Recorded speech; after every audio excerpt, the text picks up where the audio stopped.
Okay, so picture this. It is 1915, and a classical composer decides he isn't just going to write a symphony to, entertain an Right. audience. Definitely not your standard Sunday matinee. Exactly. He meticulously designs this piece, like mathematically designs it, to literally dissolve the physical bodies of the people listening. I mean, Cool. he wanted to end the world. It is, it's the absolute definition of an artistic paradigm shift.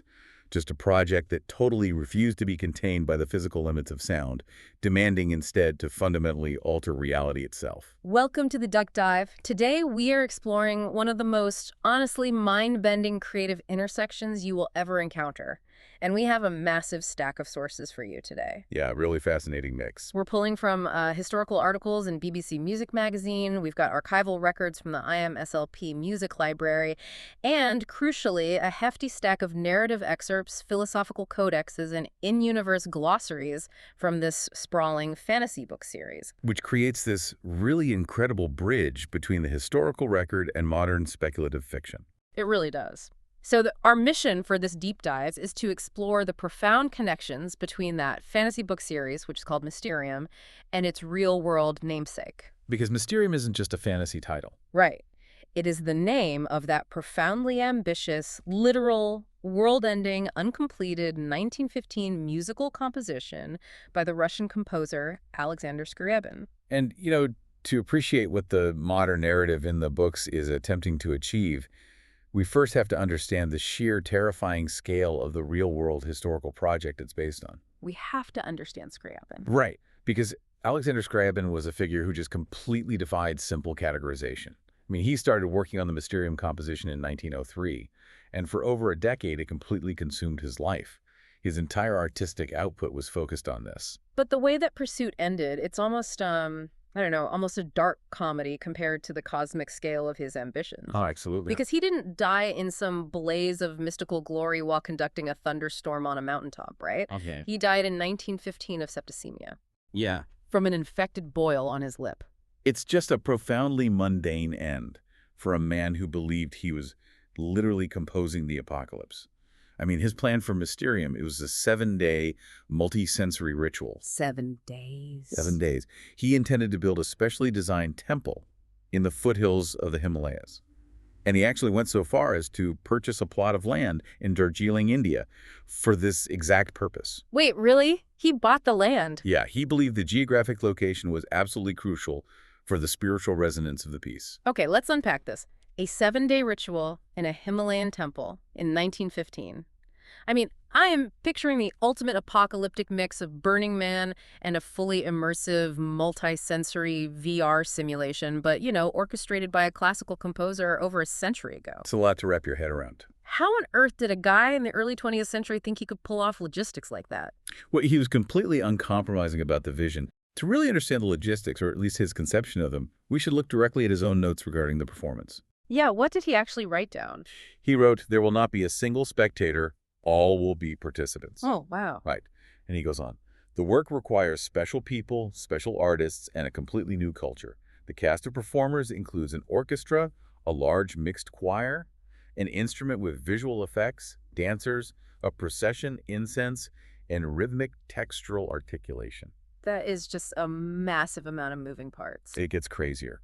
He writes, "The cathedral in which it will take place will not be of one single type of stone, but will continually change with the atmosphere and motion of the Mysterium." How do you change a stone cathedral in real time? Well, he finishes by saying, "This will be done with the aid of mists and lights, which will modify the architectural contours." Mists and lights modifying architectural contours. I mean, he is basically describing modern lasers, projection mapping, and theatrical fog machines. Exactly. But he is planning this decades before any of that technology even existed on a conceptual level. And the underlying philosophy driving those requirements is just as wild. Scriabin was deeply influenced by theosophy and this Vedic concept of akasa. Akasa. What's that? It's essentially the idea that the cosmos is permeated by a divine vibrational energy, like a primordial ether from which all material things emerge. He genuinely believed that matter was just dense, frozen music. Frozen music. That's a beautiful way to put it. Right. But he took it literally. He thought if he could perfectly coordinate all these sensory inputs, the sound of the orchestra, the changing colors of the lights, the rhythmic movement of the dancers, the specific olfactory triggers of the incense. He could generate a specific resonance. Exactly. A vibrational resonance so powerful it would shatter the frozen music of our reality. He thought it would literally trigger material disintegration. And the physical world. Yes.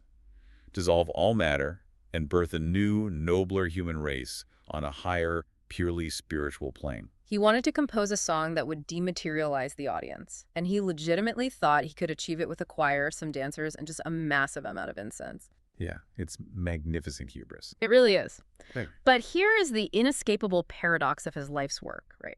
Scriabin failed because the physical technology and, frankly, the fundamental laws of physics just refused to cooperate. They usually do. Right. The lasers, the mass incense distribution, the shape-shifting cathedral of mist, none of it could actually be built. The physical world constrained his vision.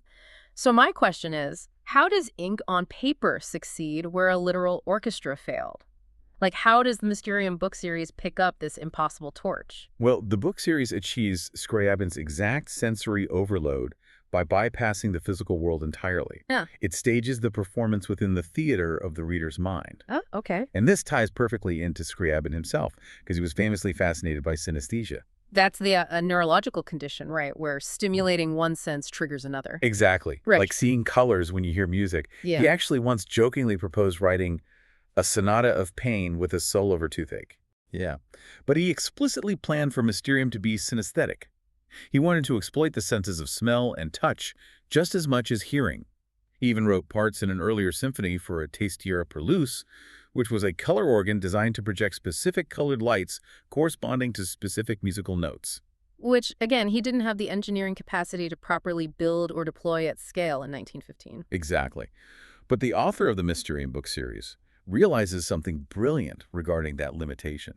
You don't need a physical color organ or a stone temple in the Himalayas if you can hijack the cognitive architecture of a reader's imagination. The text itself becomes the technology. Yes, we see this vividly illustrated in the source material through the story of a character named Shan Chai. Right, the storyteller. Yeah, he travels from a faraway eastern land to this remote fortress monastery. And Shan Chai is sitting in this dimly lit ancient library, and he is handed this unique, incredibly mysterious tome simply called Mysterium.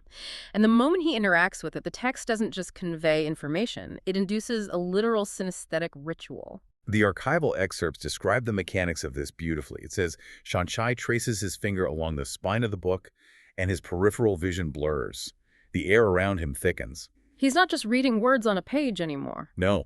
The text forces his brain to recall and synthesize the smell of rain-soaked earth from distant thunder, mingled with the heavy scent of smoldering incense. Wow. And as he visualizes the narrative unfolding, the snow-crowned mountains, the violent storms, the prose rhythms, cause him to actually see northern lights dancing in hues of lavender and ruby. And those visual hallucinations are perfectly synchronized to the story, right? Exactly. Synchronized perfectly to the white peaks of the narrative score playing out in his mind. And the sensory coupling goes way beyond just sight and smell. The text explicitly says he tastes the harmony of the story on his tongue. It's described as bitter like venomous doubts, sweet as emergent wisdom. It's so visceral. It is.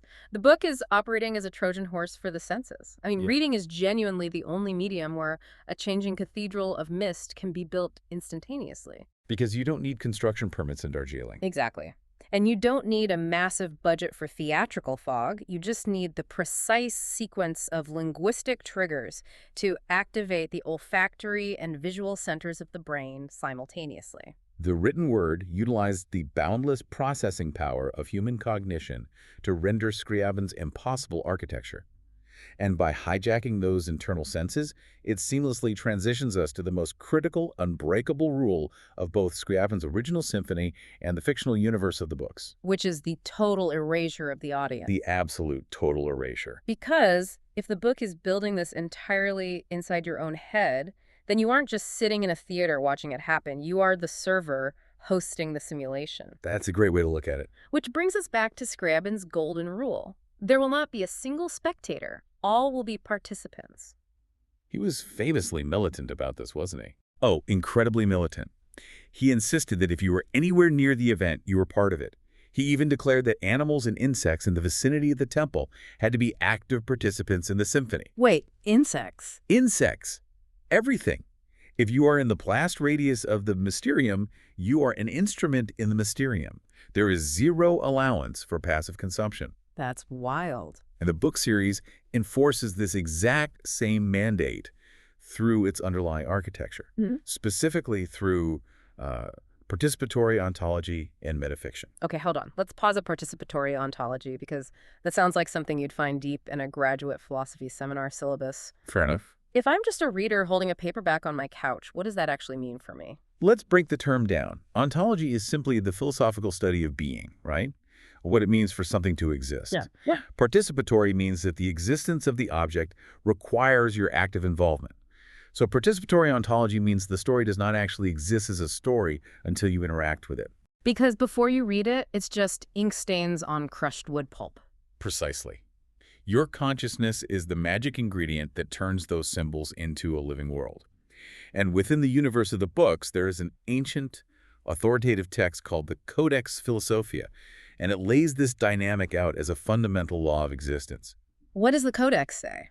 It states explicitly, it is fundamentally wrong for the reader to be a detached observer. You are a note in the chord.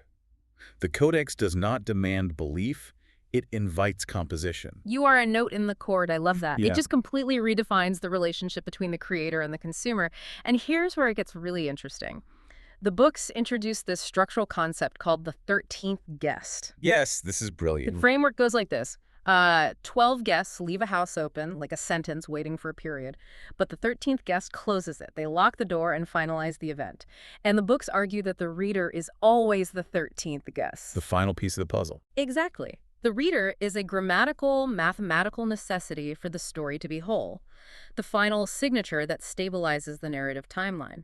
And drawing a parallel to modern science, this operates on the exact same logic as the observer effect in quantum mechanics. Oh, right. The idea that unobserved quantum particles exist in this blur of multiple possibilities, a superposition, until someone actually looks at them. Exactly. The act of measuring or observing the particle forces it to choose a state and collapse its wave function into a single reality.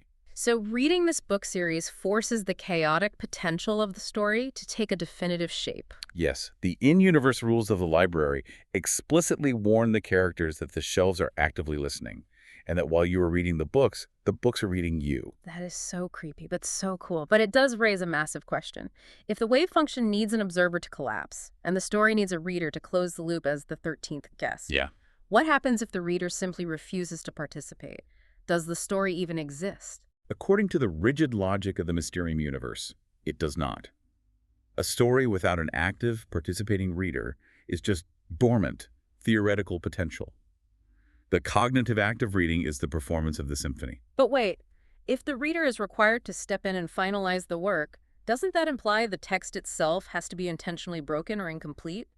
I mean, if a piece of art is perfectly finished and sealed by the creator, there is no room for a 13th guest to enter. And that is the brilliant structural reality shared by both the real-world symphony and the fictional series. They both must inherently remain unfinished. Which brings us back to Scriabin's sudden death. Right. His death from that infection left his monumental life's work as nothing more than a disorganized pile of fragments. Based on the IMSLP archival sources, we know it took another Russian composer, Alexander Nemtin, 28 grueling years just to piece together and arrange a portion of those 54 pages of sketches. 28 years. Yeah, and he called his completion the preparation for the final mystery.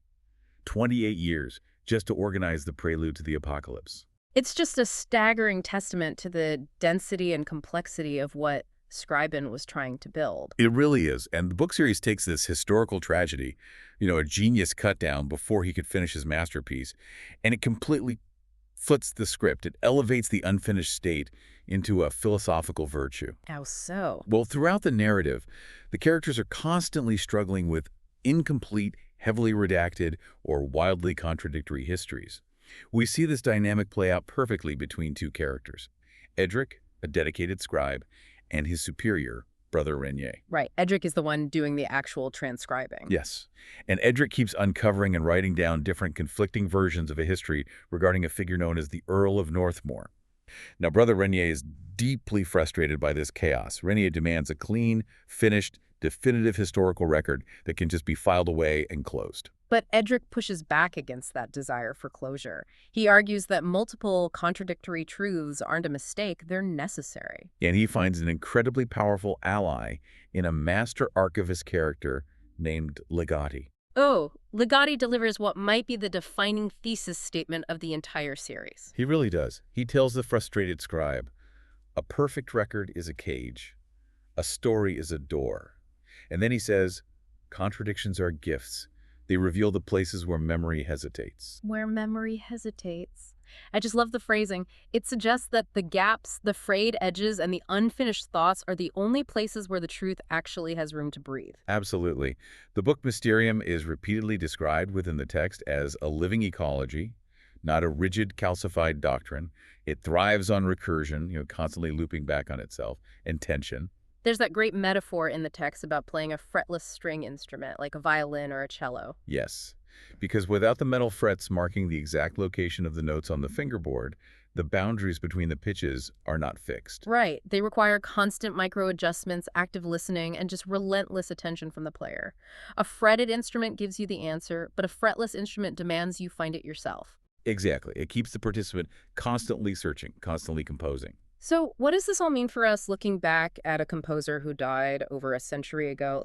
Let's reframe the history for a second. If we look at Scriabin's death not as a tragic interruption, but as the ultimate necessary feature of the art itself, how does that change our understanding of his legacy? Well, think about it. If Scriabin had somehow survived that infection, miraculously finished writing the Mysterium, successfully constructed his Himalayan temple, gathered his massive choir, performed the 7-day ritual, and the physical world did not end. Which, let's be honest, it wouldn't have. Right, the piece would have been a catastrophic failure. It would have been instantly reduced to a strange, overly ambitious historical artifact. Just a weird, very long concert that happened in India in 1915. But because he died, and because the work was left radically unfinished, it avoided the cage of completion. It remains this living, breathing blueprint of pure, uncollapsed potential. The unwritten music becomes a mirror. It reflects the participant's own capacity for imagination, synthesis, and creation. We started this journey looking at a Russian composer trying to literally dematerialize the physical universe with a symphony. And we have crossed the bridge into a literary universe that turns the very act of reading into a metaphysical ritual. It just completely upends the traditional, comfortable boundary between the art and the audience. It forces you to rethink your role entirely. Exactly. So bringing this directly back to you, listening to this right now, how often do you approach information passively?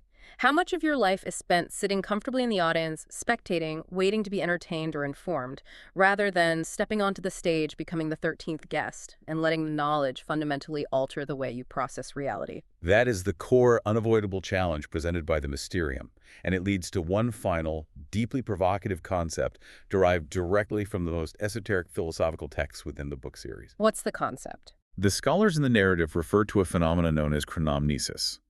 It's defined as consciousness creating the very conditions required for its own emergence. That is heavy. It is. It's the realization that by actively seeking the truth, you are simultaneously building the reality where that truth is allowed to exist. The Mysterium, whether it's the unfitting symphony from 1915 or the sprawling fantasy epic, it demands active participants to trigger a higher plane of understanding. So if you have spent this deep dive synthesizing these complex histories, visualizing the mists shifting inside Himalayan temples, and feeling the cognitive tension of fretless instrument in your own mind, are you still just a passive listener? Or, through the sheer act of comprehension, have you already become the next note in Scriabin's unfinished chord,